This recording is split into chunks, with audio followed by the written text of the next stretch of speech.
بسم اللہ الرحمن الرحیم۔ SR اسٹوڈیو 1 کے ناظرین السلام علیکم۔ آج کا واقعہ کمواری حاملہ ایسا عنوان ہے جسے سن کر آپ بھی حیران رہ جائیں گے۔ کسی گاؤں میں ایک غریب مولوی رہتا تھا۔ وہ اس چھوٹے سے گاؤں کی اکلوتی مسجد کا امام تھا اور نماز کے علاوہ گاؤں کے بچوں کو قرآن بھی پڑھاتا تھا، جبکہ اس کی بیوی گاؤں کی بچیوں کو مدرسہ پڑھاتی تھی، جس سے ان کا گزر بسر ہو جاتا تھا۔ ان کی ایک ہی بیٹی تھی جو کہ بہت خوبصورت تھی۔ اس کی خوبصورتی کے چرچے دور دور تک پھیلے ہوئے تھے اور یہی بات گاؤں کے چودھری صاحب کے بیٹے تک بھی پہنچ گئی۔ اس نے موقع کی تلاش شروع کر دی کہ کس طرح ایک بار اس حسین لڑکی کو دیکھ لے، آخر وہ ہے کیا بلا۔ ایک دن وہ مولوی صاحب کے گھر چلا گیا کہ کچھ نیاز وغیرہ دینے کے بہانے مولوی کی بیٹی کا دیدار ہو جائے گا، اور اس طرح وہ اپنے مقصد میں کامیاب بھی ہو گیا۔ جب امام صاحب مسجد میں نماز پڑھا رہے تھے تو اس نے دروازے پر دستک دی اور مولوی صاحب کی بیٹی کی آواز آئی، کون؟ تو اس نے کہا کہ اس کے پاس کچھ سامان ہے جو چودھری صاحب نے بھیجا ہے، وہ لے لیں۔ لڑکی نے کہا کہ آپ دروازے پر رکھ دیں، میں اٹھا لوں گی۔ اس نے سامان رکھا اور وہی انتظار کرنے لگا۔ جب لڑکی نے سمجھا کہ سامان رکھنے والا چلا گیا ہے تو اس نے سامان اٹھانے کے لیے دروازہ کھولا تو اس لڑکے نے اسے دیکھ لیا۔ دیکھا ہی نہیں بلکہ اس پر عاشق بھی ہو گیا اور وہیں اپنا دل دے بیٹھا۔ لڑکا گھر آیا اور ضد پکڑ لی کہ اس نے شادی کرنی ہے تو مولوی صاحب کی بیٹی سے ہی کرنی ہے۔ چودھری صاحب اس رشتے کے حق میں نہیں تھے۔ انہوں نے بیٹے سے کہا کہ میں جا کر مولوی صاحب سے بات کرتا ہوں۔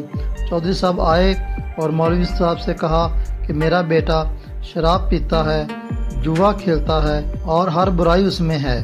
میں اپنے بیٹے کے لیے آپ کی بیٹی کا رشتہ مانگنے آیا ہوں۔ اگر آپ انکار کریں گے تو میں ہنسی خوشی واپس چلا جاؤں گا، اور یہ نہ سوچنا کہ میری ناراضگی آپ کی زندگی میں کوئی خلل پیدا کرے گی۔ اب ظاہر سی بات ہے کہ مولوی صاحب نے انکار ہی کرنا تھا، کیونکہ سب کچھ باپ کی زبانی سن چکے تھے۔ چودھری صاحب گھر گئے اور بیٹے سے کہا کہ مولوی صاحب نے انکار کر دیا ہے اور دوبارہ کبھی اس گلی سے بھی نہ گزرنا۔ لیکن لڑکے کو بہت غصہ آیا کہ اتنی دولت، عزت، شہرت کے باوجود بھی مولوی صاحب نے رشتہ کیسے ٹھکرا دیا۔ میں ضرور انتقام لوں گا، یہ دل میں اس نے ٹھان لی۔ ادھر مولوی صاحب کی بیٹی بیمار ہو گئی اور اسے پیٹ میں درد شروع ہو گیا۔ پہلے تو گھریلو ٹوٹکوں سے علاج کرتے رہے، لیکن جب بیٹی کا پیٹ پھولنے لگا تو وہ گاؤں والوں کے واحد حکیم کے پاس چلے گئے۔ اس وقت الٹرا ساؤنڈ وغیرہ اور جدید آلات تو تھے نہیں، لہٰذا حکیم صاحب نے بچی کی نبض چیک کر کے پیٹ درد کی شدت کا جانچتے ہوئے بتایا کہ آپ کی بیٹی حاملہ ہے۔ مولوی کے گھر میں تو جیسے کہرام مچ گیا، ایک قیامت آن پڑی۔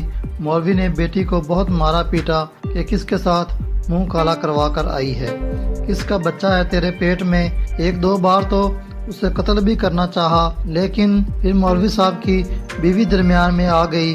وہ جانتی تھی کہ بیٹی بے گناہ ہے، یہ اللہ تعالیٰ کی طرف سے کوئی آزمائش ہے، اور وہاں ان کی بیٹی بھی اللہ تعالیٰ سے امید لگا بیٹھی تھی کہ یہ امتحان ہے، اب کوئی معجزہ ہی ہے، اور وہی ذات ہے جو اس کو اس مصیبت سے اور مشکل گھڑی سے نکال سکتی ہے، کیونکہ اس نے کوئی گناہ نہیں کیا تھا۔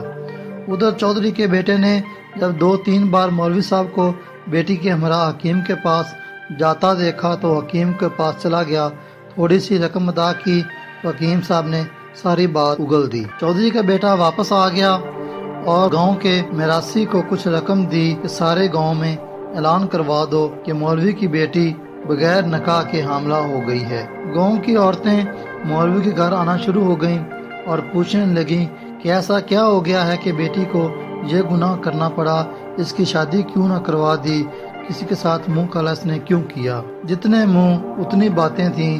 گاؤں کی پنچایت نے مولوی صاحب سے امامت واپس لے لی اور انہیں 1 ماہ کا وقت دے دیا کہ وہ اپنی رہائش کا بندوبست کسی اور گاؤں میں کر لیں۔ گاؤں والوں نے بھی اپنی بچیوں کو